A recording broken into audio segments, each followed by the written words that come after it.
De volta aqui no programa Além da Notícia desta noite, estamos falando sobre a crise humanitária global e aqui destacando de um modo muito particular a questão dos refugiados no mundo. Nós terminamos o último bloco falando sobre um dos fatores que parecem hoje ser de bastante complexidade quando se fala de acolher o refugiado irmão Davidson, que é a questão das pessoas refugiadas hoje, aquelas que precisam de ajuda, precisam ser acolhidas, que abandonaram seus países por um desses fatores aqui, por guerras, por violência ou alguma outra coisa, o fato de serem de origem muçulmana.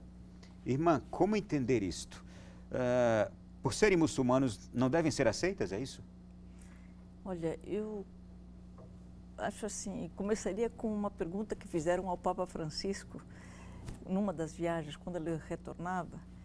No voo, os jornalistas perguntaram a ele sobre certos grupos extremistas que existem, né, violentos, e ele repetiu, acho que 3 vezes, dizendo assim, não é justo atribuir a uma religião a atitude de grupos extremistas.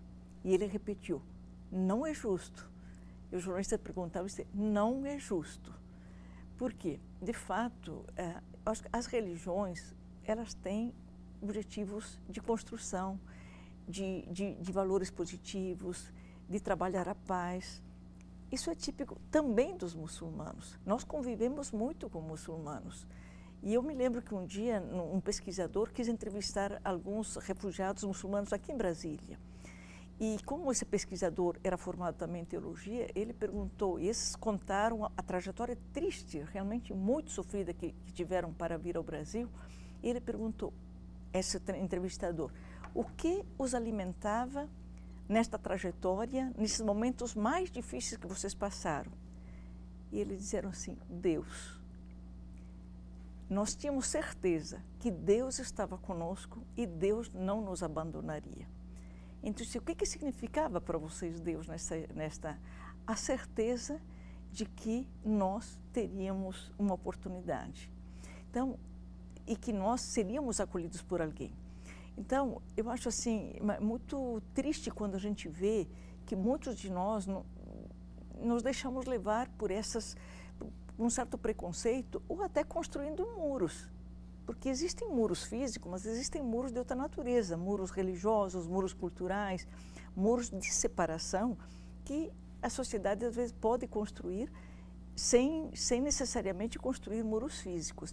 Então eu acho que a superação dessa questão de a não aceitação de outro grupo, você pode ser um grupo cultural, um grupo religioso, é algo que nós precisamos realmente, assim, com todo o carinho, com toda a profundidade, com toda a convicção, superar. E sim, construir em conjunto aqueles valores, aquelas dimensões que vêm em benefício da sociedade e que os muçulmanos têm com muita clareza também em sua vida, em sua conduta, em seu modo de ser. O Brasil tem 9.552 refugiados de 82 nacionalidades. E vocês conhecem muito bem esse trabalho de acolhimento aqui no Brasil, vou perguntar sobre isso daqui a pouco. E dentre esses, imagino que a grande maioria é muçulmana, né, irmã? Grande parte, sim. Grande parte,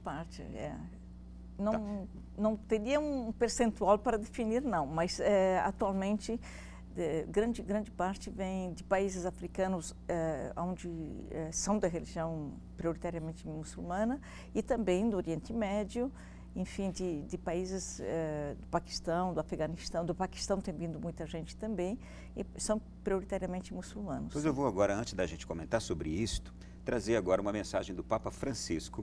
É muito interessante porque ela é também ilustrada com imagens, uma mensagem do Papa Francisco sobre qual deve ser o nosso trabalho de acolhimento, a nossa atitude de acolhimento. ¿Puede un país afrontar por sí solo las dificultades que produce la emigración forzada? Debemos pasar de la indiferencia y del miedo a la aceptación del otro. Porque ese otro podría ser tú o yo. Súmate conmigo en esta petición. que los países que acogen a gran número de refugiados y desplazados sean apoyados en su esfuerzo de solidaridad. Irmã, como é que aqui no Brasil, irmão Davidson, como é que aqui no Brasil os jesuítas têm trabalhado, as escalabrinianas, os escalabrinianos têm trabalhado, porque todas as vezes que a gente ouve falar de migrantes, e agora eles vêm aqui de pertinho de nós, da Venezuela, vêm de alguns países vizinhos, mas vêm de muito longe também, migrantes e refugiados, como é que se tem trabalhado? Todas as vezes que a televisão mostra reportagens, tem sempre um religioso por trás. Então, por favor, nos digam. Olha, eu diria que a gente vai trabalhando na linha dessa primeira pergunta que o Papa fez ao abrir o vídeo. Pode um país sozinho enfrentar todo esse drama, né, dos refugiados? E a experiência que nós temos feito recentemente, eu posso começar falando do Serviço Jesuíta a Refugiados, que é uma organização fundada em 1980, né, que está presente sobretudo nas situações de maiores conflitos, né, no mundo e que provocam números grandes de refugiados, né? E aqui na América Latina, especificamente, a gente veio criando um serviço jesuíta a migrantes também, porque junto a esse fluxo de refugiados há também uma população grande e significativa que não se enquadra nos critérios de refúgio. O Brasil, nós temos aqui como exemplo a situação dos haitianos, né? Nós tivemos uma entrada massiva de haitianos que vieram buscar uma melhor condição de vida, tendo passado por situações drásticas, né, histórias em seu país. Não é só então, buscar uma situação melhor, vieram sobreviver mesmo. Sobreviver. E muitos até morreram na estrada, no caminho. As histórias são duras. Sim. E nós vamos buscando, então, olhar para essa realidade, que ela é dada, e ir se adequando a ela. Então, do mesmo modo que a gente não pode permitir que um país enfrente sozinho esse drama que convoca toda a humanidade, a gente vem descobrindo recentemente também, né, Rosita, que nós, religiosos, também não podemos fazer sozinhos nas nossas instituições. E a gente tem buscado cada vez mais essa colaboração interinstitucional, intercongregacional, que a gente vai descobrindo valores uns com os outros. Os padres escalabrinianos, as irmãs escalabrinianas, os jesuítas, essas três congregações têm uma história longa, né, de acompanhamento da população refugiada e imigrante, e recentemente a gente tem feito um caminho bonito de colaboração em rede, de avançar cada vez mais com respostas mais específicas. Vocês têm ensinado à sociedade, os governos estaduais, o governo federal, vocês têm ensinado organizações a acolher e a fazerem o seu trabalho, o seu papel. Sim, de fato, eu acho que a gente, ao passar um olhar rápido nessa atuação da igreja, a gente vê uma diversidade grande de organizações comprometidas com essa temática. Nós, escalabrinianas e escalabrinianos, e também os jesuítas, quase que temos por natureza, porque a missão específica nossa é esta, então, estamos realmente presentes e seria muito estranho se não estivéssemos, uma vez que as congregações existem praticamente para esta finalidade. Mas, muito além de nós e muitos outros que estão nesse caminho, e eu gostaria de recordar, por exemplo, que aqui no Brasil, quem iniciou o trabalho com refugiados especificamente com refugiados, foi a Arquidiocese do Rio de Janeiro, e a instituição que o viabilizou foi a Caritas, na Caritas da Arquidiocese do Rio de Janeiro. Logo depois a Caritas de São Paulo, lá nos anos 70. Depois, é lógico que foi com tantos outros atores, tantos colaboradores. E nós temos atualmente no Brasil uma grande rede de instituições. Somos em torno de 60 instituições que integram uma rede, onde há uma diversidade grande de organizações. Grande parte organizações da igreja, isso é verdade, 85%, 88% somos organizações da Igreja Católica. Mas nós temos de outras religiões, já que fazem parte, que estão nessa caminhada. Nós temos organizações da sociedade civil. Dá um exemplo, você fez uma menção rápida aos venezuelanos, que é um momento forte da migração para o Brasil. Agora, os venezuelanos que estão entrando em Roraima, nós estivemos lá para apoiar, enfim, na acolhida. E os parceiros que lá reunimos para poder dar início, enfim, fortalecer a ação, Foi a Diocese de Roraima, evidentemente, muito já empenhada, foi a Universidade Federal de Roraima, foi a Pastoral Universitária, foi um outro grupo chamado Fraternidade, mas, enfim, uma diversidade grande de instituições que estão, e também de dioceses, que, mesmo como opção da diocese, paróquias, enfim, uma grande diversidade. Isso acho que é a riqueza que nós percebemos, que o tema da migração, o tema dos refugiados está cada vez mais sensibilizando a sociedade civil e as instituições religiosas a estarem nesta ação.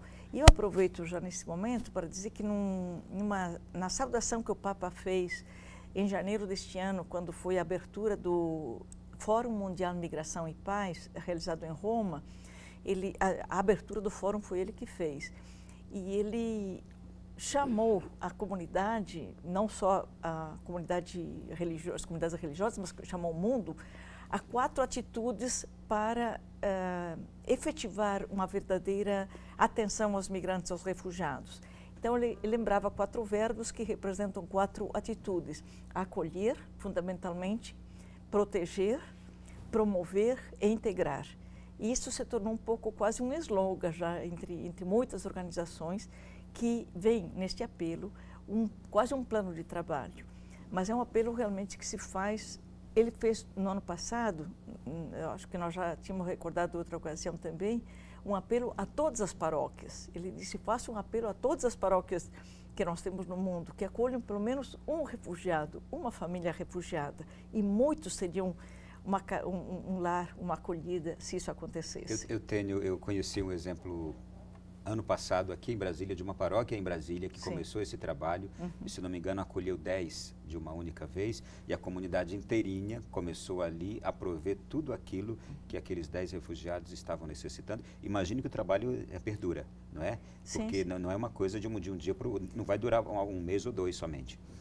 E também, irmã, o próprio exemplo vindo lá do Vaticano, esses dias eu li uma reportagem na Rádio Vaticano, de que o esmoleiro do Papa, o cardeal Konrad Groszewski, se não me engano, ele cedeu o escritório de trabalho dele para refugiados dormirem, porque não tinha mais espaço para acolher.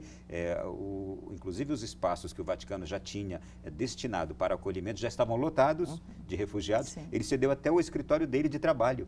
E ele dizia que ele dormia no quartinho e trabalhava por ali mesmo, se ajeitando do jeito que dava, porque o mais importante era acolher aquelas pessoas. E na Itália, tantos exemplos também, em paróquias que ouviram, parece que ouviram um pouquinho mais rápido este apelo do Papa. Então, há muitos exemplos, e eu tenho certeza que vocês conhecem também. Aliás, eu vou pedir a vocês que esmiuçem daqui a pouquinho no próximo bloco também o trabalho de vocês. Mas agora eu tenho aqui uma pergunta para a gente sair para o intervalo, uma única, que eu imagino que a resposta é breve também. Meu nome é Adriele. Ela é de Tietê, São Paulo. Quais problemas que os refugiados podem trazer para um país e por que muitos países não querem recebê-los, irmã? Eu diria o seguinte, Adriele, não vamos pensar em que problemas podem trazer.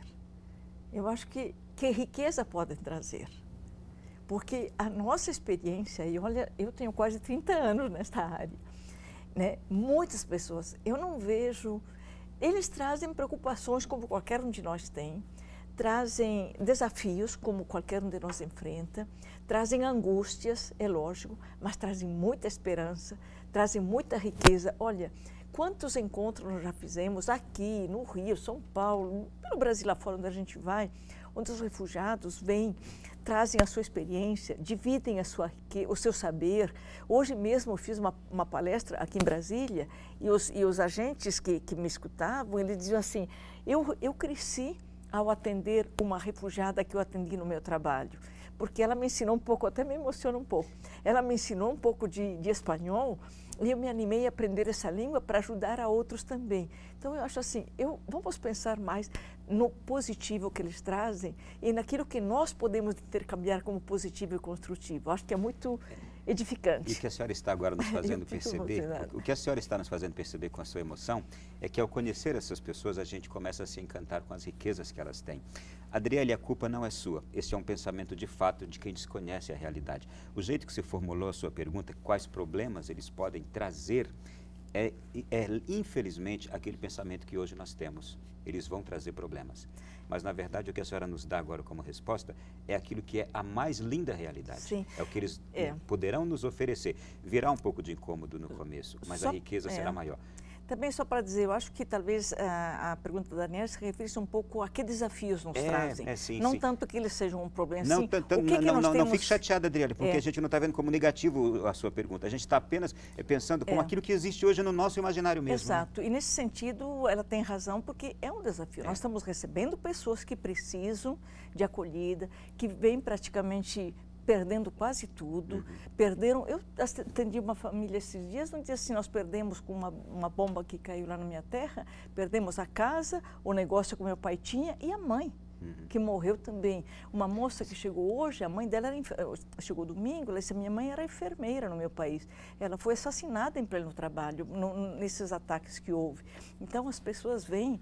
Elas vêm aos pedaços, né, irmã? Exato. E então, nesse sentido, nós temos que ter a abertura, o carinho, o tempo, as condições de ajudar essas pessoas a superarem, mas elas trazem muita esperança e muita riqueza e também nos edificam muito com a sua confiança, com a sua esperança ao chegarem num país onde eles dizem, aqui eu posso respirar, aqui eu estou feliz. E se encontram corações assim generosos e abertos, elas vão encontrar aquilo que esperavam a vida inteira. Exato, não é?